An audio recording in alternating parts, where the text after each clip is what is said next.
Hello, everyone. Welcome back to Seeing the Closet. I'm so thankful that you have joined us for this special segment. I have with me the president of Luther Rice College and Seminary, Dr. Stephen Steinhilber. Steinhilber, yes, ma'am. You got it. I'm really excited to have him on today. We're going to be talking about seminary and just college in general, and as far as what Luther Rice offers and how they come alongside Christians who are looking to advance their education. So I'm really excited about that, to hear all that Luther Rice is doing. They're doing some really exciting things. And as many of you know, that I am finishing up my master's at Luther Rice. So I'm very, very excited to have the opportunity to speak to him this morning. And, here on Seeing the Closet, we're all about refreshing and reminding and encouraging Christians about who Christ is. So I'm so thankful that he's here to help us to spread the word about all that God is doing in the lives. Amen. Well, thank you for the opportunity, Lucretia. I really appreciate it. Thank you. Thank you so much. I'm excited because there's so many different things that Luther Rice is doing. But Mm. before we get into a lot of those different things, we want to kind of talk about, I would like for you to tell us a little bit about Luther Rice and the Mhm. type of students that attend Luther Rice. Sure.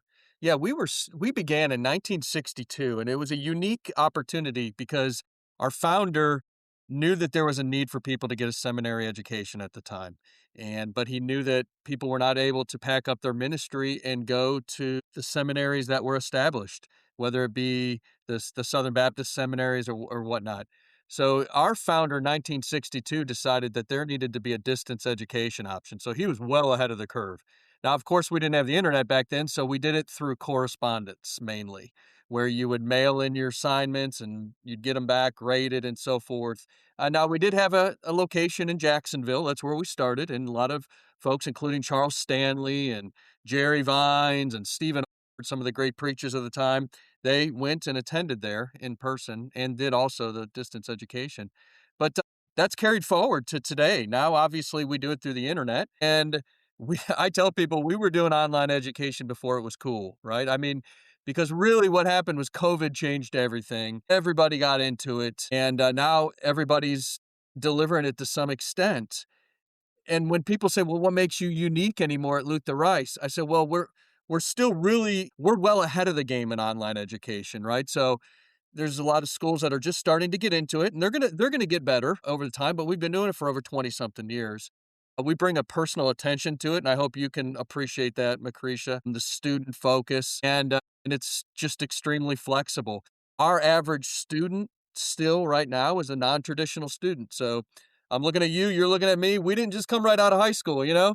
Um, and I even did my Master of Divinity when I was in my middle 30s. So I had a daughter, I had a wife, I had a job at the time, and I had to try to fit in my education. And so Luther Rice understands the working adult so that it's a very rigorous education, as you can attest to, but we also understand that these students also have lives. So we try to be very flexible with that, giving you the opportunity to get your assignments done all throughout the week. You don't have to be online at any particular time. You just have to get your assignments done. Um, and so anyway, there's this flexibility, there's this student focus, and I'm just excited to be part of it. I graduated with my MDiv, so I'm not selling something that I haven't been part of. So I think that is so awesome. And I did my undergrad work, and then I tried to go right after that into my master's, and I tried to do it kind of online because I went to another Christian university, and it was good, right? But the one thing I can say that you mentioned that I can definitely attest to at Luther Rice is that you all do make it very personal. mm, Like, we have the opportunities to really know our professors, where at other schools, I didn't have that. So I guess that's why, as I was sharing with you a little earlier, my own personal testimony with Luther Rice was when I first started, I had the option of taking one class at a time. yeah. Never heard of that in school. And so I did that because I was a little nervous because I was like, okay, I've tried the online and I've tried getting my master's online, and it was a lot. And there was just a lot of disconnect because when you really get into, to me, anything that has to do with your spiritual learning, there is that personal connection that is so needed. And one thing I can say is that my professors every single one of them have been very personable. You feel like they really know you, which is I think is something that you've done really, really well with even though it's online, you have that feeling like you're on campus. Does that make sense? Well, that's what we try to do, and what you just said is what makes us unique in the sense that statistics and higher ed statistics show that if a person takes one class, the likelihood that they're gonna matriculate or finish that degree is much lower, right? Rather than to try to get them to take 2 to 3 classes a semester or even in an 8-week mini term, and then, okay, you matriculate those people through the degree, those people earn that degree. But what you just said, these are spiritually laden degrees, right? These are degrees that we're getting not necessarily some people are getting it to enhance their, their pay and so forth, but a lot of people are here to do that, but it's also a calling and they wanna be able to absorb this information. And so what I tell people like yourself is, "Listen, I expect that you'll take 2 classes a semester. You may even ratchet up to 3 if you're crazy, but at the graduate level, but at least 2. But who am I to say to start out with 2? Let's get you 1. Let's treat you really well. Let's get you successful, and then you're just gonna naturally wanna take 2. And listen, that's a different business model, it's a different academic model than a lot of other schools take, and we also have 15-week terms. Now, we have an 8-week term. Again, there's a lot of other schools that do these 8-week terms or these 7-week terms, and a lot of students like those. But we just find out that our non-traditional student especially, and the ones right not out of a high school, they want the longer term because it gives them more flexibility, it allows them to absorb it a little bit more. It's just how we roll here, and it's worked for us, and what it also allows us to do is to then get to know our students better. The last thing I'll say about that is we consider this a ministry. Every one of our staff, every one of our faculty consider this a ministry. We do it for the glory of our Lord. We really, truly do. And yeah, they're all involved in church ministries outside of this, but this is their main ministry. And we want to treat our people right. And we're not perfect. There's some people out there that would disagree, but the lion's share of people would say what you're just saying is, no, I felt at home. Yeah, So, definitely, definitely. And I think with the lectures that you all provide, it okay. takes what's not just you take what's in the textbooks and then you bring it to life with the lectures, you know? And I think that's another thing that a lot of universities are maybe just starting to get into where they have lectures online. I have a niece that is just in her first year of college, and she said, "We have lectures online." And I was like, "That's great." Well, we try to make sure that every class, every week has a video lecture, either where you see the prof or it's a narrated PowerPoint, but more often than not, it's the prof. Yeah, it And is. we have a video studio right here on campus that our profs are expected to go in and refresh their videos, and we just wanna make sure you're not teaching yourself, and that's the tendency that's 'cause it can be very easy to do that as an institution, and we don't want that to be that way. Right, and I think that it's so wonderful because they really do break the, information down for you, help you to understand where you might have had some questions, they kinda give some clarity. They add depth to what we've been reading and, different things like that. So, I think that's one thing that you all have, and you can tell that the professors are it's definitely a calling. They are so Yes. passionate about it, and it makes it so easy to receive from them. I've had some awesome, awesome professors, and a good majority of them, even though I'm doing the counseling model, a lot of them are pastors, and so to get that information, and I think, counseling and pastoring go so hand in hand. So be able to receive a lot of that information from a pastoral or from a pastor that is still preaching. Well, that's what we want it to be. We want it to be practical, and so it gives the opportunity to interact with those profs and say, "Okay, that's fine in theory what you just told me, but give me an example of how you've implemented this in everyday life or in the church or in your counseling practice." And Dr. Curlin, who's the program coordinator, who I'm sure you've had multiple interactions with, is excellent at it. She not only works here at Luther Rice, but she's got a nonprofit that she works in as well, which is a counseling nonprofit. So she's doing this on a day in and day out basis. And I hope you're able to come in May to graduation Oh, I'm gonna because be there. sweet, because she's generally a fan favorite when all the graduates are there and getting pictures with her because she's so personable along with all of our other profs. Yeah, yeah, awesome, awesome, awesome. So this new semester is starting up on Monday. Yes. So what would you say to encourage students that are currently returning for this semester and for anyone that might be looking and trying to make that decision on what they should do? Yeah.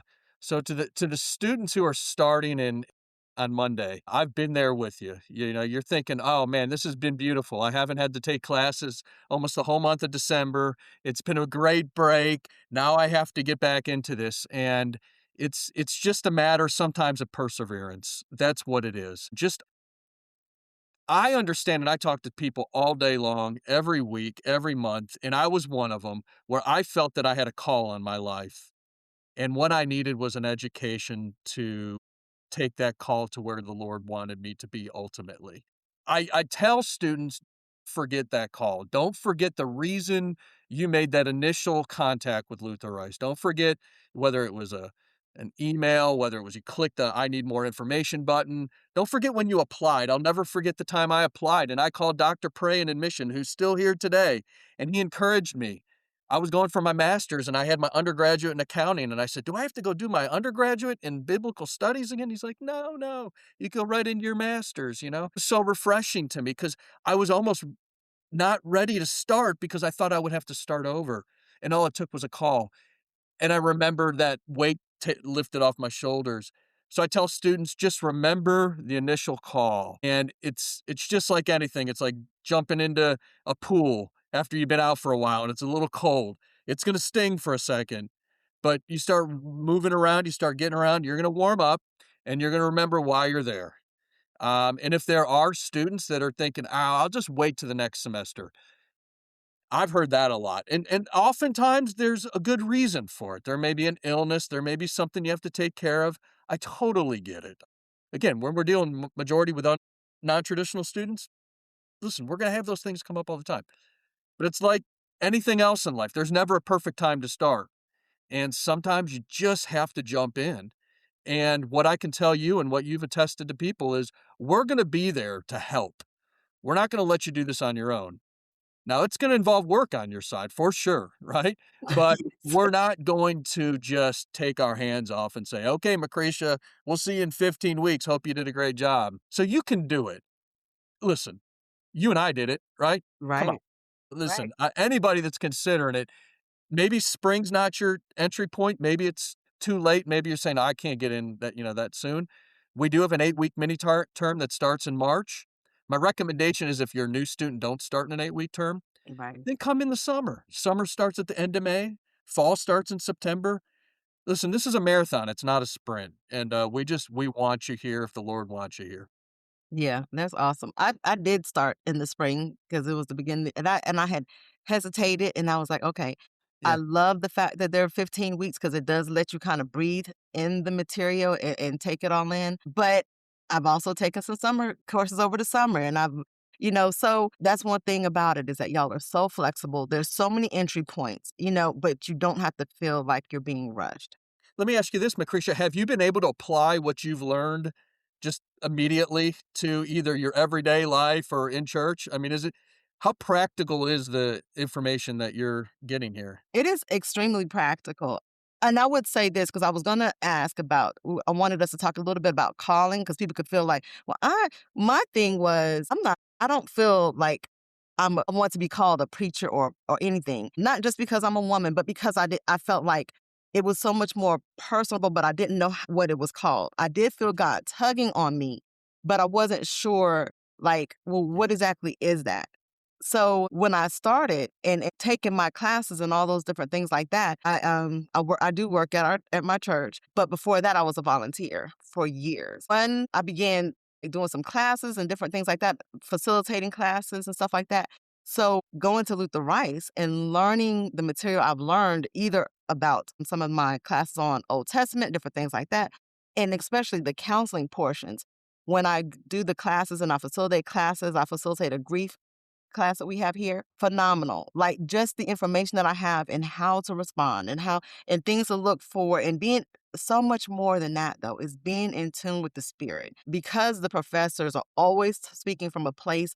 of discipleship, or even so much more just the relationship with Christ is so Christ focused that when I am doing everything from at church or even at home or with my friends or whatever it is, there's always that undercurrent of just the relationship that you have with Christ. And it kind of just comes out, it flows out, it's not forced. So I would say definitely the classes that I've taken have helped me with that, just in being a lay person within the church, Yeah. helping me to kind of just help the ministry that I feel that God has called me to here at my church, as far as we all are called to whatever church we go to, and we're all called to serve. So Yeah, how well, are we? that's I think that's a good clarification because when I say calling, don't misunderstand me. I'm not saying just as a preacher.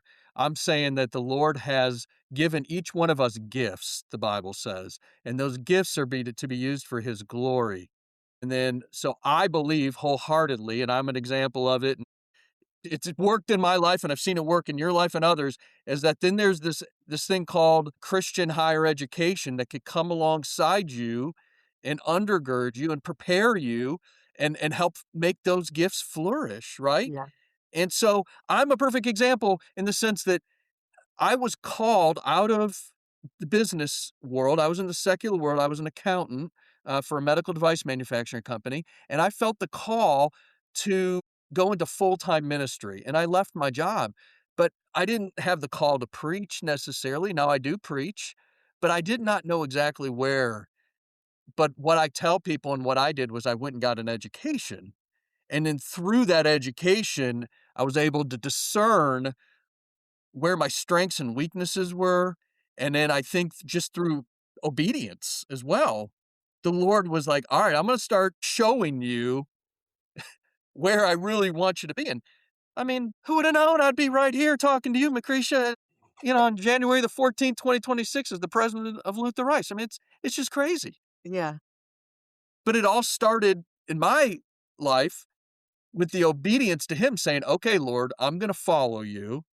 And I'm gonna start classes here at Luther Rice." I really believe that was the first step in my, obedience to God's call on my life, and obviously, I know Lord's got a call on your life, and you're following that, and I'm thankful you utilized the Luther Rice education to do that, so Yeah, I'm cool. so thankful for that too, and I think I didn't know about Luther Rice when I had finished my bachelor's and I was looking to go into my master's, so I probably definitely would've came here first.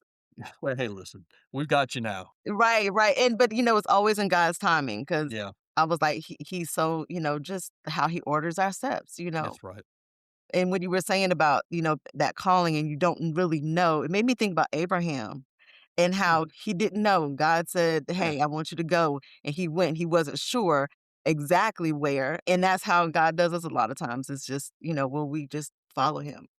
And what's unique about what we do too is what I heard you say is not only do you have the counseling classes in your master's, but you took a robust core of Old Testament studies, New Testament studies, theology, biblical interpretation, correct? Yes. So we want to make sure that you understand the Bible before you start counseling from it. Is that Right. Exactly. yeah. Exactly. And that's what I mean, I was like, it just really opened up my eyes. And like I said, the professors were phenomenal. And, they just really have been.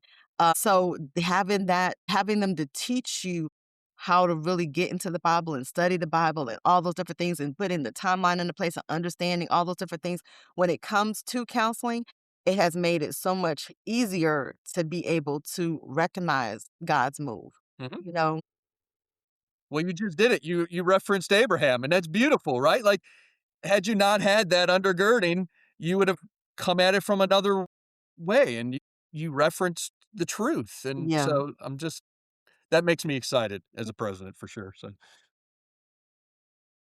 I wanna say because realized I was looking and there's so many things that Luther Rice does that, I think a lot of other schools don't do, especially seminary schools. mm, Y'all have chapel once a month? I we think do. that is because when I go to chapel, I meet a lot of pastors and different things like that, and it's good to see them being fed because they're always feeding, right? And so Yeah. even for myself, I feel like even when I'm at church on Sundays, I'm working. When I'm at Bible study in the middle of the week, I'm working. So my chapel Yeah, yeah. is a time for me to really just sit and Mm, allow God's word to minister to me. I mean, we do praise and worship, we get the word, and it's so rich. mm, You know, I'm fortunate enough to be in the Metro Atlanta area where I can come in person, but I know you all stream it as we well. do. And I think that's so enriching. I know last semester y'all started with Coffee with the Professor. Not Mm. last semester, it might have been a year now that y'all It been. has been. Yes, ma'am. Love it, love it, love it. I love getting to meet my professors face to face and hearing the conversations and having the conversations with them has been phenomenal. So, like you said, y'all been doing this for a really, really long time. Y'all are so far ahead of a lot of other places. Can you share a little bit more about like Coffee and a Professor or even Chapel? Where do those ideas come from? And then what else are y'all gonna come up with? Well, I think the chapel is extremely important. It was extremely important when I was a student here. It's a unique opportunity for our staff and our faculty. Well, there's not many places where you get to take a break at 10 o'clock, on a Thursday once a month and go and worship the Lord. It's kind of unique. Um, but I would open it up not only to students but prospective students or people in the community. It's an open chapel. Come, and then, like you said, what's unique about the chapel morning is at 9 o'clock we have what's called coffee with the prof. So who's going to be speaking that day at chapel? Normally a Luther Rice professor. Sometimes we'll have some folks from the outside. At 9 o'clock, they will meet with whoever wants to come in a classroom and they'll talk about their area of expertise. So last time it was Dr. Evan Posey, who's our executive vice president and provost. He has an expertise in a PhD in apologetics. So for an hour, he spoke on apologetics. People were able to ask questions. And then you go into the chapel and it's just a special morning, and we've seen more and more prospective students coming through now as well going, "Let me let me take a look at this and see if they're the real deal, if they practice what they preach, if you will," and, it's been really nice, and it's been nice to see students, Lucretia, and it's growing. We're an online school generally, right? Like, a majority, if not all of our students take their classes online, but we want this to be a campus as well. I mean, we have a beautiful 6 acres here in Lithonia, Georgia, 3 beautiful buildings, a wonderful 60,000 volume library it's the largest evangelical theological library in, I would say, at least in the Atlanta area. Wow. So, yes, we want our students to come on campus and feel at home here. You could talk to your profs if they're here, if you have issues with federal financial aid or whatever it may be. Listen, you're not getting somebody a state away on a phone call trying to answer your questions. We are really here. So, I look forward to see are you coming this I Thursday? am. I am. I will be there. I will be there. I'll Okay, be well, good excited. deal. Yeah, I think last semester a lot of time it fell on our food distribution here at church, so I couldn't Okay. come. But it does tomorrow too, but I was like, I'm going to chapel. Hey, well, we'll see you. Yeah, yeah. Well, I'll hug your neck, you hug mine, and, I'll look forward to it. Yeah, I enjoyed it. A couple times I brought my mom. She really, Yeah? really loved it. Yeah. Okay. Mhm. So just a couple more questions for you. I don't wanna keep you too long. I know you have so much to do. I did realize that, you are now offering dual enrollment. Can you talk a Yeah. little bit about that? Yes. Yeah, so dual enrollment it's this has been on my heart for a very long time, and I'm not gonna go through the whole story of how we finally got access to it, but, this past in 2025, the state of Georgia, finally allowed Luther Rice access to the state aid program.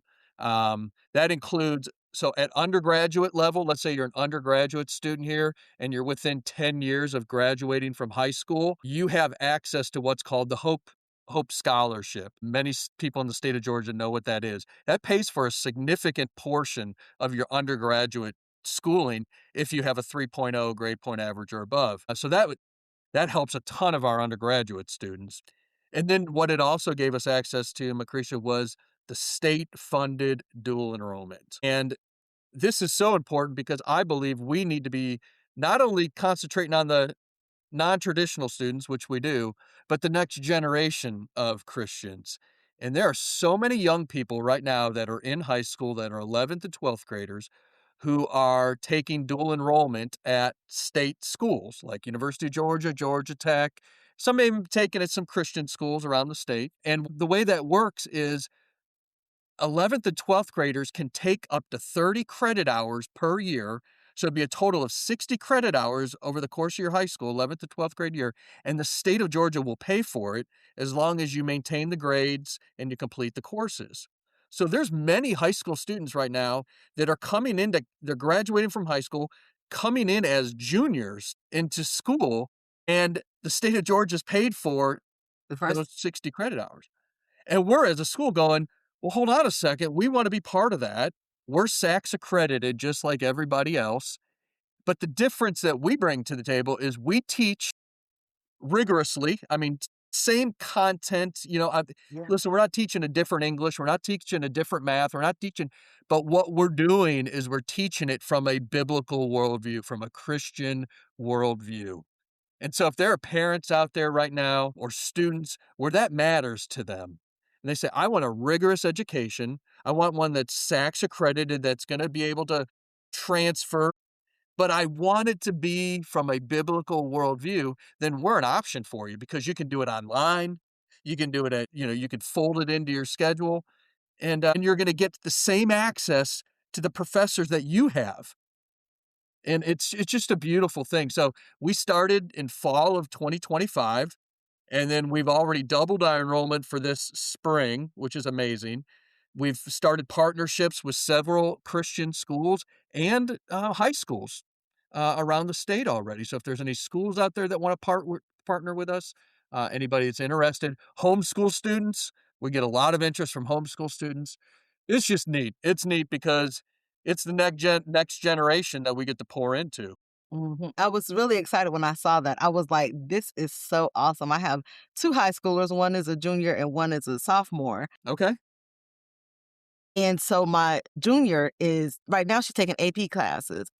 Her senior year, she wants to do AP and dual enrollment. She wanted to do that this year, and I was like, "That sounds very heavy. Let's Yeah, right. work ourselves into that." So when I saw that, I was like, I'm gonna talk to her about taking her classes at Luther Rice It'd be amazing. because, having that being able to study and having a Christian worldview, and I know that the professors are awesome. I know that they're gonna make sure she gets a really good education, and as a parent, it's like that is cutting down on the cost it will take when she goes off to college. So Absolutely. for most of us, like dual enrollment is a no-brainer. We're like, yes, our child can, if they, whatever school they can get into, we want them to do dual enrollment. But I was thinking at Luther Rice, I know the type of education she'll get. I know the resources that they have.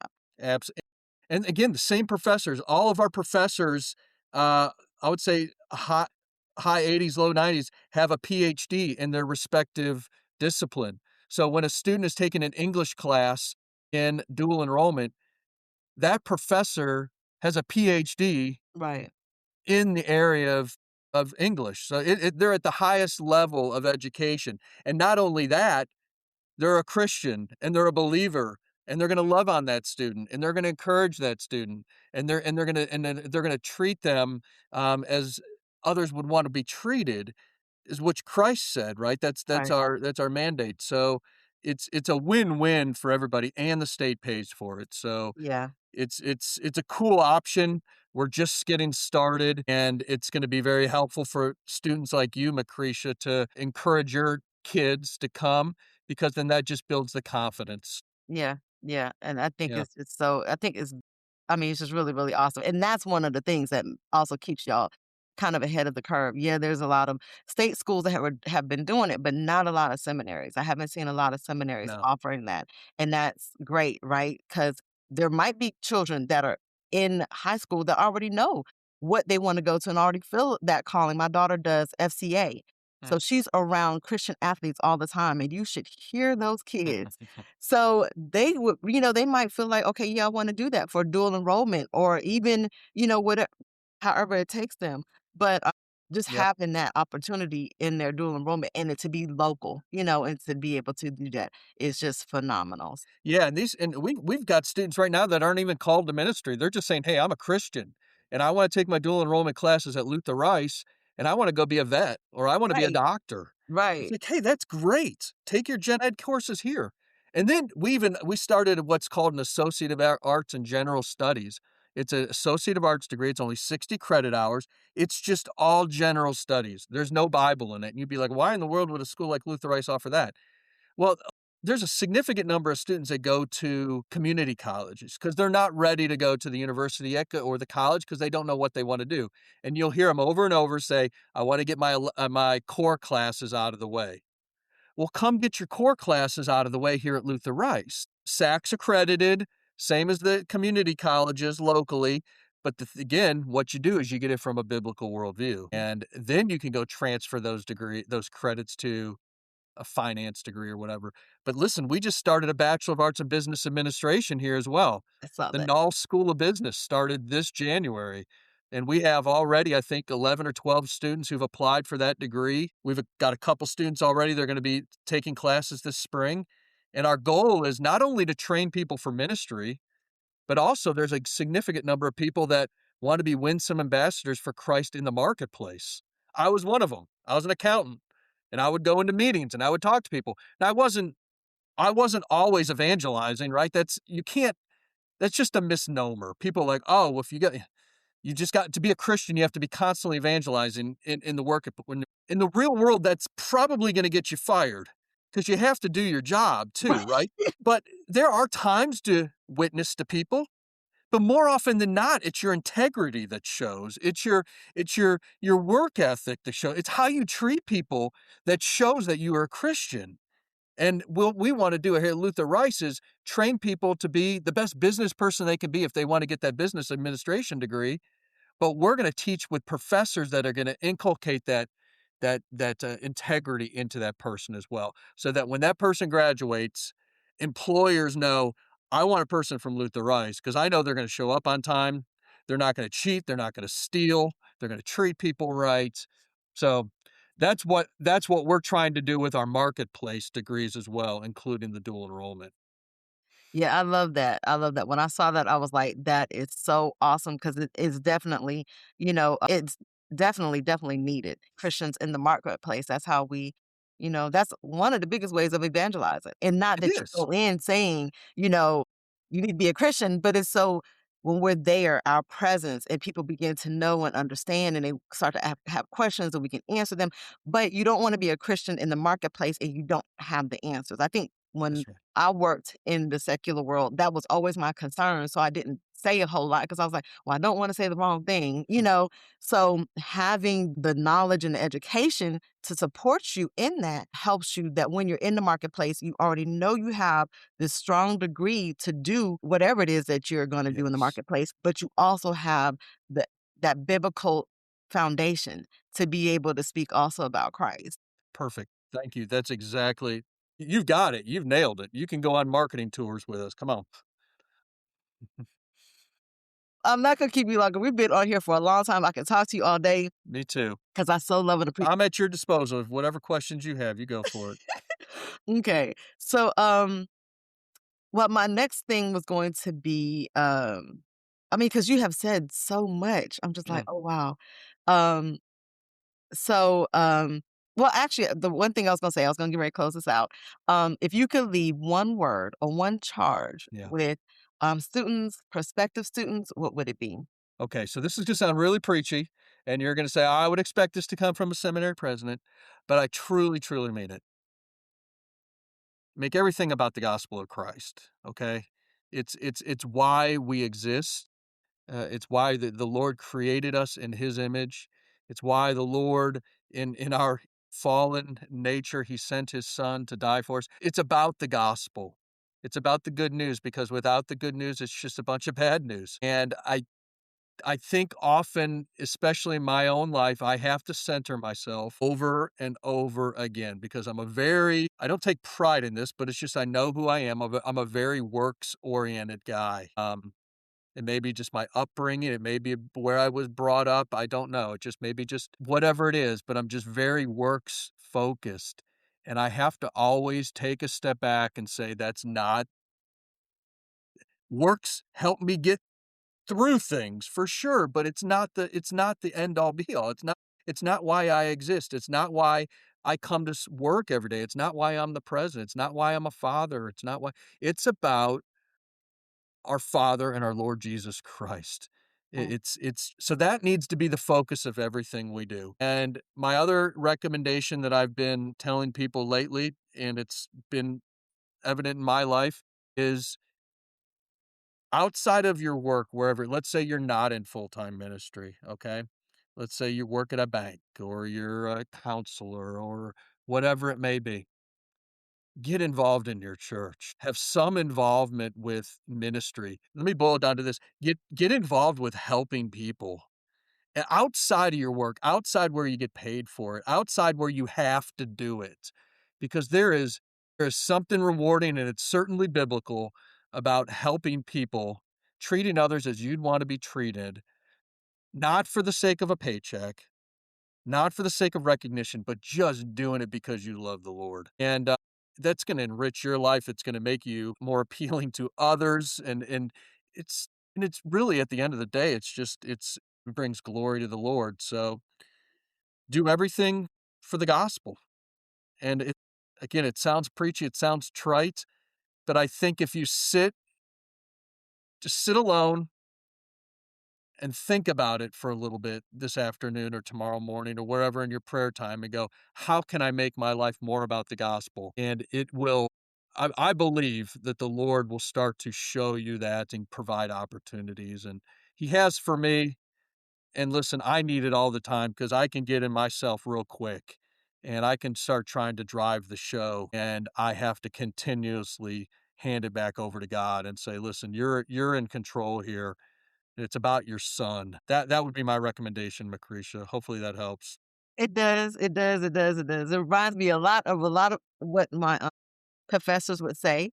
I don't remember which one it was that that said a statement that really just, um, I don't know, freed me in so many ways as, a mom, or I mean, I'm sure for any parent, fathers as well.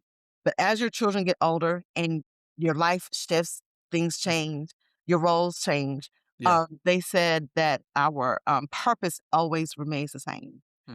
So it I like helped it. me to see, and the way they broke it down, it helped me to see that whatever job I'm doing, being a mom, being a wife, all those different things, those are kind of the task, right? But Mhm. my purpose is always, always, always to praise God, to give God glory in everything that I'm doing.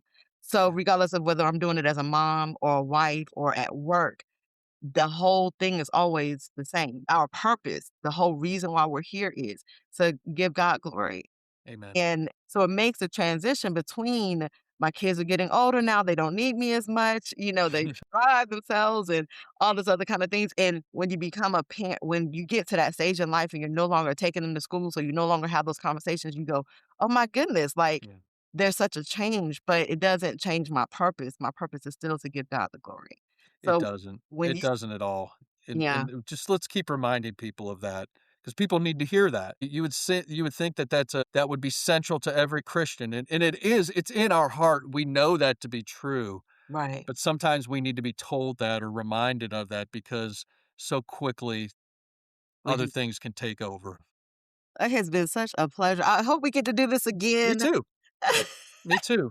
I would Yeah, love to, and, anything we can do to help you and your ministry, and after you graduate, listen, whatever we need to do to help you, we're here to do it. You are now forever part of the Luther Rice families. I know. I feel that, right? I really do. I'm really excited. It's amazing to me how God works. I know that being at Luther Rice was by his design. I don't even think I told Parker this, but I had did my last episode and was taking a break, and in the last episode, I said, "I know it was by God that in this new episode, I have more people." I've had a couple people on before as guests, but not. I mean, it's been the same people. Yeah. So when at the end, I said, "I'll have more people. Have people on for guests." I said men and women because before it's only been women, and so it wasn't even a week later I saw Parker's email, and I was like, "Really, Yeah. Lord? Isn't that cool? He's so Isn't that awesome!" cool? So I just wanted to share that testimony. Well, listen, I appreciate the opportunity here, and if there's anybody listening that is interested in Luther Reich, just go to our website. I'm sure you could, if you know Macretia, but you can contact me directly too. You can call the school. You can talk to anybody. We wanna help you. First, we want to hear your story. We want to see how we can help you, and then we're gonna plug you in the best place possible. Love it, love it. Thank you so much for being on today. Thanks, Macretia. I really appreciate it. Talk to you later. All right, bye-bye.